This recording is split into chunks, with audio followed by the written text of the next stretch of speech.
نحمدہ ونصلی ونسلم علی رسولہ الکریم اما بعد فاعوذ باللہ من الشیطان الرجیم بسم اللہ الرحمن الرحیم فمن شہد منکم الشہر فلیصم۔ اللہ پاک نے ارشاد فرمایا پس تم میں سے جو اس مہینے کو پائے تو اس کا روزہ رکھے۔ حضرت یعلا بن مرہ رضی اللہ تعالیٰ سے روایت ہے، فرمایا تین چیزوں کو اللہ تبارک و تعالی پسند فرماتا ہے۔ نمبر ایک، افطار میں جلدی کرنا۔ جلدی کرنے سے مراد یہی ہے کہ جس وقت روزے کے افطار کا وقت ہو جائے اس وقت فی الفور افطار کرنا چاہیے، اور سحری میں تاخیر کرنا، یعنی جتنا ہو سکے آخری وقت میں سحری کریں، اس میں فائدہ ہوتا ہے۔ اور نماز میں ہاتھ پر ہاتھ رکھنا، یعنی ہاتھ باندھ کر نماز ادا کرنا۔ اور اسی طرح میرے آقا علیہ الصلوۃ والسلام نے ارشاد فرمایا جو حلال کمائی سے رمضان المبارک میں روزہ افطار کرائے اور رمضان کی راتوں میں فرشتے اس پر درود بھیجتے ہیں، اور شب قدر میں حضرت جبرائیل علیہ السلام اس سے مصافحہ کرتے ہیں۔ حضرت ابن عمر رضی اللہ تعالی عنہما سے روایت ہے، سرکار علیہ الصلوۃ والسلام نے ارشاد فرمایا اللہ تبارک و تعالی اور اس کے فرشتے سحری کھانے والوں پر درود بھیجتے ہیں۔ میرے آقا علیہ الصلوۃ والسلام نے فرمایا، حضرت انس رضی اللہ عنہ سے روایت ہے، سرکار نے فرمایا سحری کھاؤ کیونکہ سحری کھانے میں برکت ہے۔ آج کا یہ ہمارا موضوع روزے کے چند اہم مسائل کے حوالے سے ہے، اور اب ان قریب الحمدللہ ماہ رمضان المبارک کے مبارک لمحات شروع ہونے کو ہیں۔ آپ حضرات ہمارے اس چینل کو سبسکرائب کریں اور ہمارے پیج کو لائک کریں تاکہ آنے والے مسائل جو ہم روزے کے حوالے سے بیان کریں گے وہ آپ سماعت کر سکیں گے۔ اب آئیے چلتے ہیں ہم چند مسائل کی جانب۔ روزہ شریعت مطہرہ کے اندر روزے کا لغوی معنی ہے رکنا، اور روزے کا شرعی معنی ہے، اصطلاحی معنی ہے مسلمان عاقل بالغ کا صبح صادق سے لے کر غروب آفتاب تک کھانے پینے اور جماع سے رکنے کا نام روزہ ہے۔ روزے کے حوالے سے یہ بات ذہن میں رہے کہ روزے کی ابتداءً 5 قسمیں ہیں: فرض، واجب، نفل، مکروہ تنزیہی اور مکروہ تحریمی۔ نمبر 1، فرض روزہ جیسے ماہ رمضان المبارک کا روزہ ہے۔ اسی طرح واجب روزہ جیسے نذر معین کا روزہ ہے جو ہم منت وغیرہ مانتے ہیں، اس منت کے بعد جب منت پوری ہو جائے تو اس روزہ کو رکھنا بھی ضروری ہے۔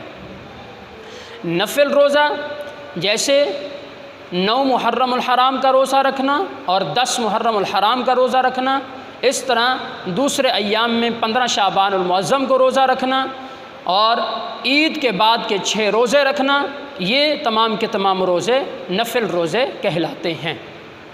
اور مکروہ تنزیہی جیسے صرف ہفتے کے دن کا روزہ رکھنا، اس سے منع فرمایا گیا ہے کیونکہ اس سے یہود و نصارہ کے ساتھ مشابہت کا پہلو نکلتا ہے۔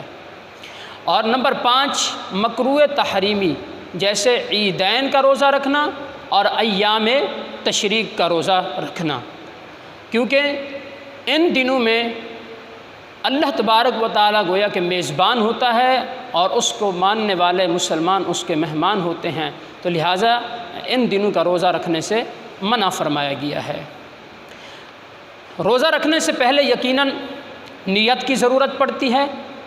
اب نیت کے حوالے سے سماعت فرما لیں کہ نیت دل کے پختہ ارادے کا نام ہے۔ زبان سے نیت کرنا ضروری نہیں ہے، اگر کر لیں تو اچھا ہے، مستحسن ہے اور باعث برکت ہے۔ رمضان المبارک کے ہر روزے کے لیے نئی نیت کی ضرورت پڑتی ہے۔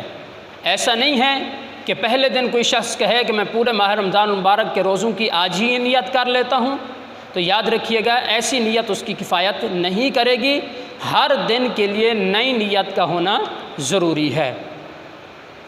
اسی طرح سحری کھانا بھی نیت ہے، مگر کوئی شخص کہے کہ سحری تو کر رہا ہوں مگر روزہ نہیں رکھوں گا، تو اب یہ نیت اس کی کفایت نہیں کرے گی، یعنی سحری اس کی کفایت نہیں کرے گی، بلکہ اس کو اب الگ سے نیت کرنا ضروری ہوگا۔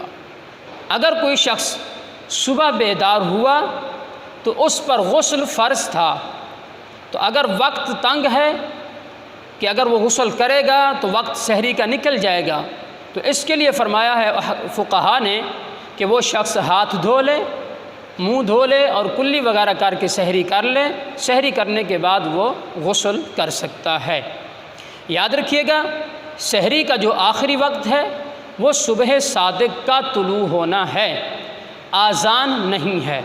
آذان یہ نماز کے لیے ہوتی ہے، اور اسی طرح ہمارے لوگوں کے درمیان یہ بات مشہور ہے کہ ابھی اذان ہو رہی ہے، جلدی جلدی کھا لیں یا جلدی جلدی پی لیں، یا ابھی اس مسجد کی اذان ہوئی ہے فلاں مسجد کی اذان نہیں ہوئی تو جلدی جلدی کھا لیں۔